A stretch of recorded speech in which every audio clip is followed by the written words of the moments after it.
impact of the pandemic also hit.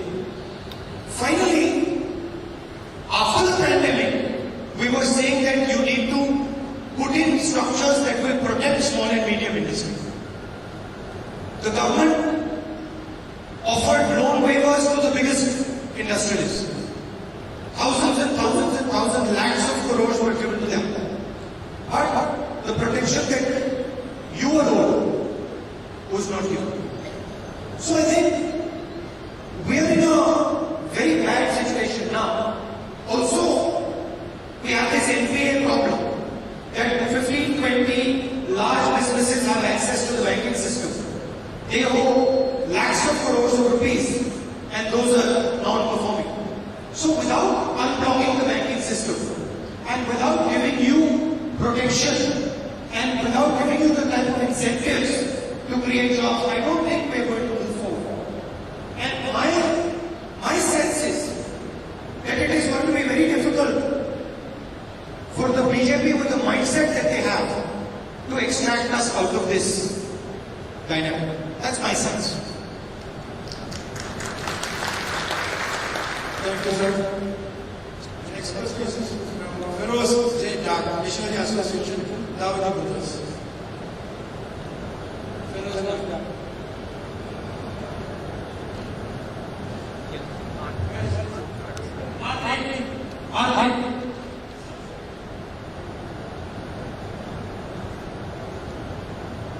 Good morning, Raoji.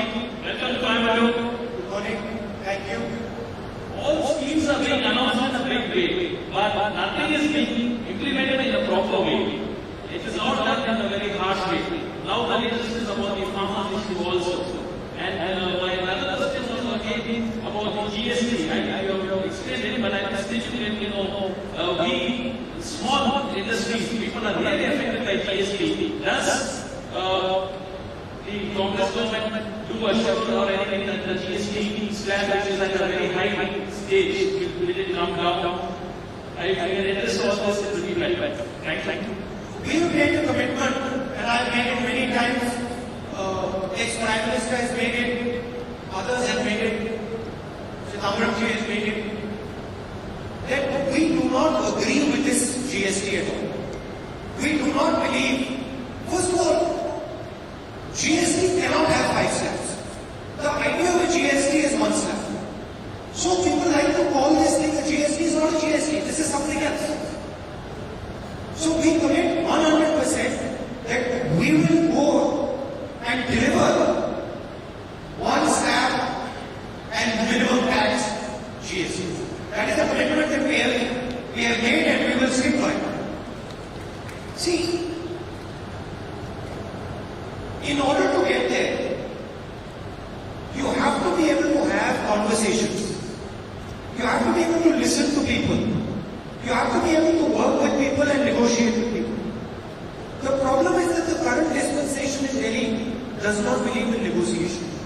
They do not believe in listening, they do not believe in conversation. So it is practically impossible for them to come up with a solution to this problem. The solution to this problem lies with the people of India, lies with the business people, lies with small and medium businesses. We have to have a conversation with you and we have to carry all the states to deliver that.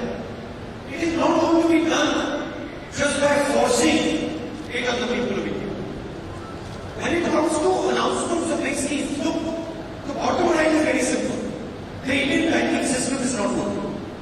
The Indian banking system has been captured by 10, 15 industries. And the Indian banking system is not accessible to large numbers of Indian business people. It is certainly not accessible to you. The Indian banking system has nothing to do with you. It has only got to do with the biggest players in the country.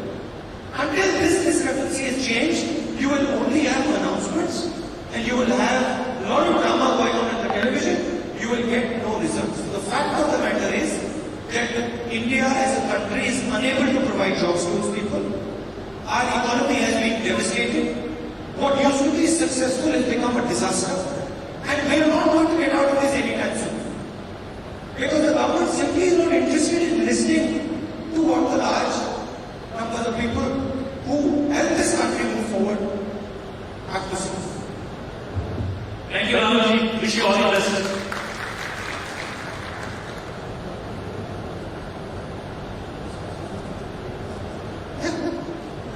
That's what I'm saying.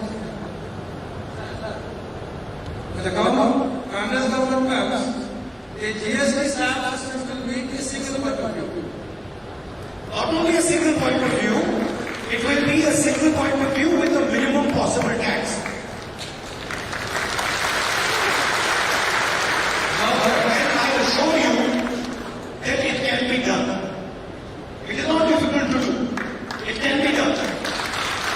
But it will require negotiation, it will require conversation, which the Congress party knows how to do. The entire India will be happy with this announcement. The next question is from Abhimanyu. I was in this case,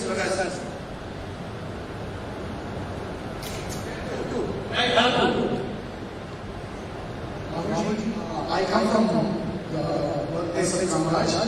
We are a handmade industry which employs 3.5 lakh people directly and 4 lakh people indirectly. The fibers industry currently has a lot of issues that are not allowing us to function. Our only request is when you call the southern districts, please do give us an opportunity to be heard and seen. We would request you to come and have a look at our industry. With a bit of green crackers as per Supreme Court initiative, a lot of development has taken place. There is no harm to the environment or to the human who are using the fibers. But as of now, there's a lot of conversations going on and they are able to even function. So our only request is we come to invite you, Mr. Masasi, to come and have a look at it directly. You came and saw the delegate to that's all. What are your two biggest problems? So the major problem is with the advent of the green cracker that has been asked, pollution levels have come down.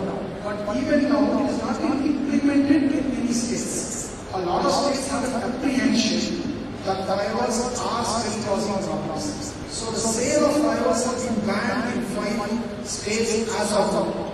This has brought the industry to a tipping point. And they are all very small factories with a turnover of 114 crore rupees. So there's no money location, there's no orders. So unless all the governments come forward and agree that fibers can be used across the country, we must wait. So as advanced countries like the US and UK have now amended their constitutions to allow fibers to be part of the celebrations. And those days on which celebrations are allowed, fibers can be used without any restrictions. So that is our request. And I definitely come and see you all. Please do so. Thank you very much. Thank you. Well, the next question is, name is not there. In the last 2 years, there has been massive people's protests happening all over. Why is that? Do you think it's excessive? No, it's not the big one. The massive protest that is happening, whether it is the farmers' protest or it is protest in other parts of the country, is because there is an attempt to impose one idea, one ideology of this country. And there is an attempt to force this country to do what it does not want to do.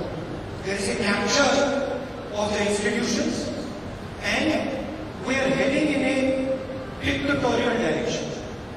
Instead of having conversations about how we are going to solve our problems, the government feels that they can impose ideas of the people of India. And they will soon find out that that is not possible. You can see that the farmers are not listening. You can see that the people of Tamil Nadu have questions about the way the Prime Minister is running this country. People in the Northeast have questions. People in different states are having questions about this centralization of power. And the only way forward is to go back to a democratic, open-minded conversation. If you talk to Indian people, you work with Indian people, you will never have any problems. You will always have harmony. If you try to force something on the Indian people, you try to force something on the Tamil people, they will react. There will be protests across the country. So it is a style of governance, nothing will be achieved by forcing ideas onto the people of this country. And you can see, Prime Minister came, huge announcements. What has happened? What has happened to the economy? What has happened to the level of violence in the country? What has happened to the harmony in the country? What has happened to the number of jobs that were created? It has all been destroyed. And it will continue to be destroyed until the government in Delhi realizes that you can only talk to the people of India with respect, and you can only talk to the people of India with kindness. And if you talk with kindness and respect, the people of India will respond with kindness and love and affection. Thank you, Rahulji. Next question will be from Kumar from Tirupur Garments Exporter. Kumar, Tirupur Garment Exporter.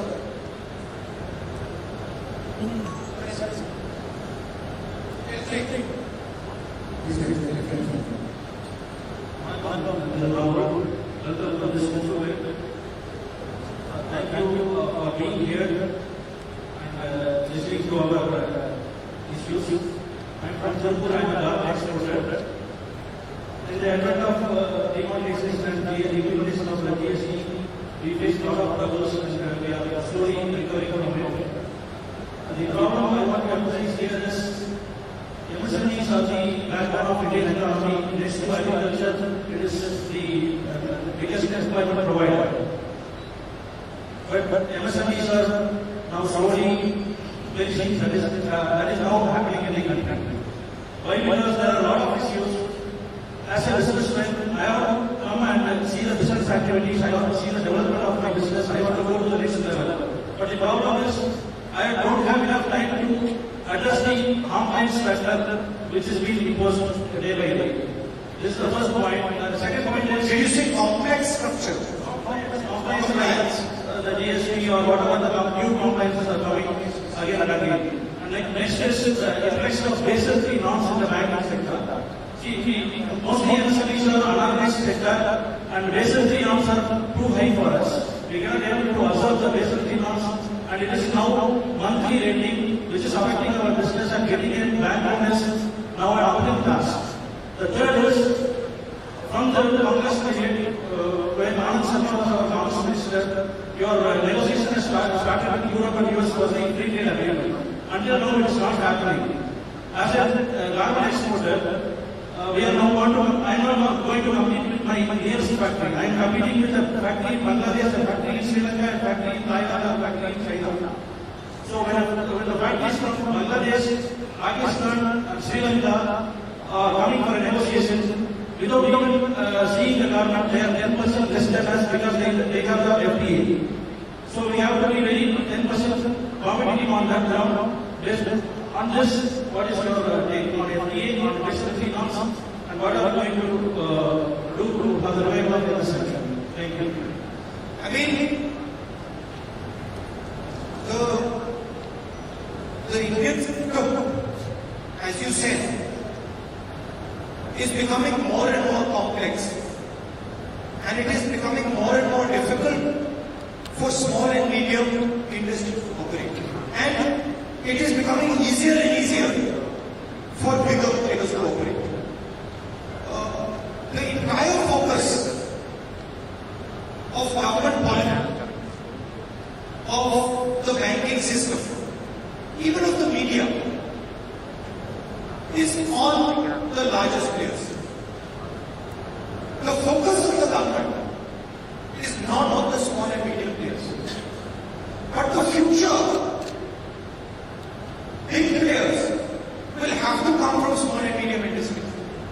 So if you are not going to concentrate on small and medium industry, you will, in the future, you will not get any big players. Because it is these small and medium industries that will become successful and become large. So the first thing I would advocate is government focus, banking system focus, and hand-holding of small and medium players. Mindset that the success of India depends on the small and medium industry, that employment in India depends on small and medium industry. The mindset change. You see pictures of the Prime Minister with the largest industrialists. Have you seen pictures of the Prime Minister with small and medium industry? Have you ever seen? I've never seen. So conversations like this, where political people come and say, what do you need? If I go to Sivakasa, I see the requirements, I hear what are the roadblocks. Then I can help unlock some of those roadblocks. So the bigger challenge is in the mind of the political leadership. That small and medium businesses are not relevant, big businesses are relevant. That mindset change has to take place. In my mind, the future of India and any competition that we want to do with China, any competition we want to do with Bangladesh, any competition we want to do with these people, it is going to happen through the small and medium industry. It's not going to happen with big. Bangladesh is not competing with the big business in India. Bangladesh is competing with you. China is competing with you. The Chinese government, Bangladeshi government is doing everything to protect their small and medium business and transform them into big businesses. We are doing everything in our government to destroy our small and medium business. Then after that we say make in India, compete with the Chinese. It is not possible. So the first thing is mindset change. You are our assets. We have to invest in you and we have to grow this asset. Simple minded. Second thing is simplifying the compliance. Simplifying the GST, as I said. And not when you shock, like demonetization, suddenly destroying your cash flow, burning your cash flow. So I am advocating a different way of working with small and medium business. What are some of the biggest government leaders should be open to small and medium business? You should be able to come straight into the office of the finance minister and say this is what we need. That is what I am advocating. That's broadly what I would say to you.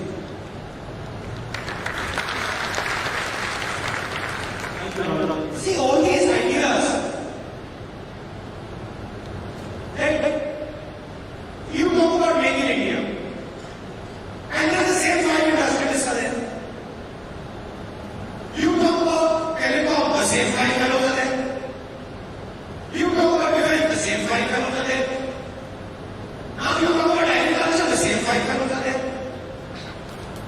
So it is always there, always hard to try a conversation about economics to get 15 people. The banks are working for them, all the industries are belonging to them, and the large numbers of people who are actually doing the work, we are not helping building them. And that is what I think we should do.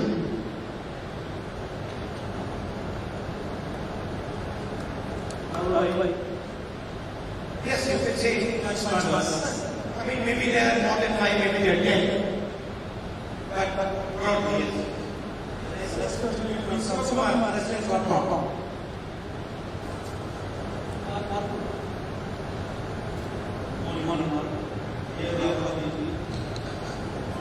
Have we like to remember our one thing? That is, your father, Mr. Devendra Rajiv Gandhi, was the main reason for developing telecommunications in India. Now, do you have any new and advanced plan for developing industrial sector in our country? See, Rajiv Gandhi ji only developed telecoms and computers because he had a broader vision for India. Without a broader vision, he would not have been able to develop computers and telecoms. So the first thing you have to understand is what is India's role in the world? What is India's strength? And what are India's capabilities? If you view yourself as equal to the most powerful people or most powerful countries in the world, they will respect you in that same way. If you view yourself as number 3 or number 4 or number 5, you will be treated as number 3 or number 4 or number 5. So currently, I am of the view that there are the Chinese, there are the Americans, and there is India. And in my view, we are equal to those other two people. We are not junior partner of anybody. What is our strength? Our strength is dynamic population, young population. Our strength is that we have what is gold in the 21st century. Gold in the 21st century is data. That is gold. And today what is India doing? Today India is taking all its gold and giving it away for free. We have no strategy on data. So the first thing I would say is India as a country needs to develop a clear-cut strategy on how it is going to use its single biggest asset, which is data. Healthcare data, transaction data. All the biggest companies in the world, whether it is Google, it is Amazon, these are all creatures of data. Without data, these companies cannot survive. So, the first thing I would say is, India needs to be clear about what is going to be its strategy with regards to its strategy, with regards to its biggest asset, data. And then once you think about that, you will get many, many different solutions. You will get a transformation in the healthcare industry. You'll get a transformation in the defense industry. You'll get a transformation in numbers of industries. But today, even thinking about data, the idea of Aadhaar that we promoted in UP was not about surveillance, which is how it is being used today. It was not about tracking people. It was about having a strategy for data, developing capabilities in data management. So I would say the central thing we need to think about is develop a strategy, clear-cut strategy on how we are going to maintain, preserve and expand our single biggest asset, that is data.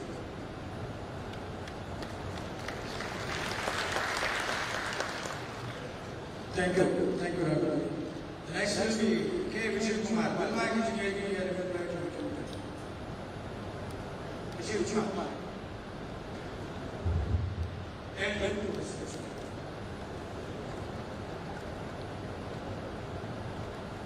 Welcome to my university. Regarding the farmers issue, recently the Supreme Court State Act was passed in the company. We are doing auto component for tax. Directly or indirectly, we are okay.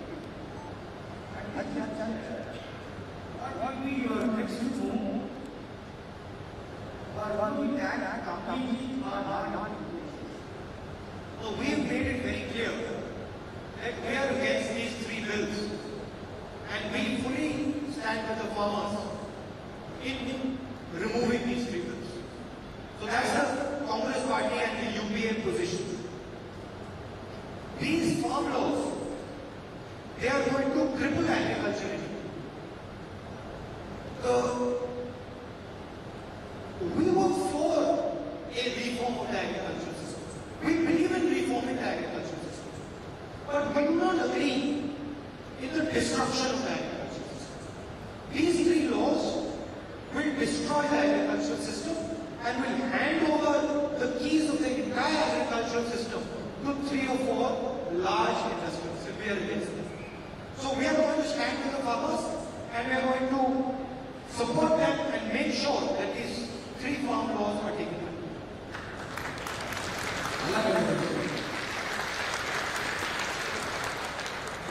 actually from seeing our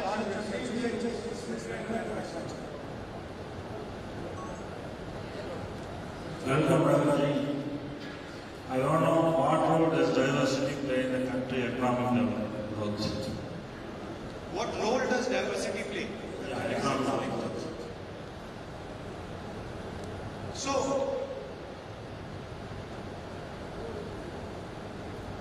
what would happen if somebody said in India that Tamil people will not be allowed to speak the Tamil language? What would happen to economic growth in India? It would cease to exist. What would happen if you went to Manipur and said, we are not going to allow you to follow your customs? Manipuri people would react. Economic growth would collapse. The foundation of economic growth in India is diversity. Without diversity in India, you cannot have an economy. In fact, without diversity in India, you will not have India. India itself is the idea of diversity. The notion that the Prime Minister has that you can reduce diversity and grow faster is ignorance. It is nothing else. It is a lack of understanding. It is also a lack of respect. See, when I come to Tamil Nadu, I view your culture, your language, your traditions as an asset. I don't view it as a liability. I view a different way of looking at a problem, an asset.